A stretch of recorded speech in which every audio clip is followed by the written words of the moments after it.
Journalist కొట్టడం ముమ్మాటికి తప్పే అని మోహన్ బాబు ఒప్పుకున్నారు. జరిగిన ఘటన పట్ల చింతిస్తున్నట్టుగా ప్రకటించారు. ఫ్యామిలీ ఇష్యూని కూర్చొని మాట్లాడుకుని సెటిల్ చేసుకుంటామన్నారు. ఫ్యామిలీ పంచాయతీలో 3 కేసులు నమోదయ్యాయి. మనోజ్ని ఏడాది పాటు బైండ్ ఓవర్ చేశారు. మోహన్ బాబు విచారణకు హాజరు కావాలని రాచకొండ సిపి నోటీసులు జారీ చేశారు. జర్నలిస్టును కొట్టాలని దైవ సాక్షిగా అనుకోలేదని సినీ నటుడు మోహన్ బాబు క్లారిటీ ఇచ్చారు. ఆయన రిలీజ్ చేసిన ఆడియోలో అనేక విషయాలు చెప్పుకొచ్చారు. తన ఇంట్లోకి దూసుకొచ్చేది జర్నలిస్టులా కాదన్న విషయం తనకు తెలియదన్నారు.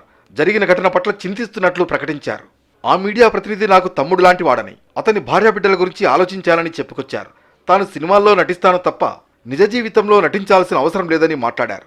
తన బిడ్డే తన ప్రశాంతతను చెడగొడుతున్నాడని మోహన్ బాబు అన్నారు. కూర్చుని మాట్లాడుకుంటామని చెప్పారు. కుటుంబ సభ్యుల గొడవకు మధ్యవర్తులు అవసరం లేదని చెప్పుకొచ్చారు. నేను కొట్టిన దెబ్బ అతనికి తగిలిండొచ్చు, తగిలింది అన్నారు. దానికి హృదయపూర్వకంగా బాధపడుతున్నా.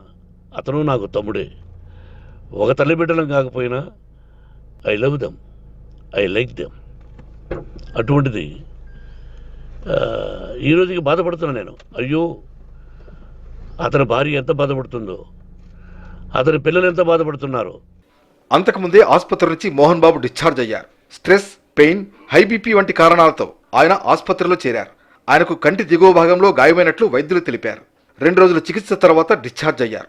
ఘర్షణకు సంబంధించి విచారణకు హాజరు కావాలని రాచకొండ సిపి నోటీసులు జారీ చేశారు. దీనిపై మోహన్ బాబు హైకోర్టును ఆశ్రయించడంతో కోర్టు ఈ నెల 24 వరకు స్టే ఇచ్చింది. మంచు ఫ్యామిలీ ఫైట్ ఇష్యూలో 3 కేసులు నమోదయ్యాయి. తెలుగు రాష్ట్రాల్లో మొదటిసారి సినీ సెలబ్రిటీలను బైండ్ ఓవర్ చేశామని రాచకొండ పోలీస్ కమిషనర్ అన్నారు. శాంతి భద్రతలకు విఘాతం కలుగుతున్నందునే మోహన్ బాబు, విష్ణు, మనోజ్కి నోటీసులు ఇచ్చామన్నారు. మనోజ్ని ఏడాది పాటు బైండ్ ఓవర్ చేశామన్నారు.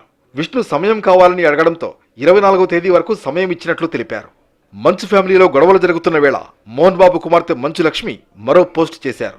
ఈ లోకంలో ఏదీ నీది కానప్పుడు ఏదో కోల్పోతున్నావనే భయం నీకెందుకు అంటూ ఆమె ఎక్స్లో పోస్ట్ చేశారు. ఇది ఎవరిని ఉద్దేశించి పెట్టారనే దానిపై చర్చ జరుగుతోంది.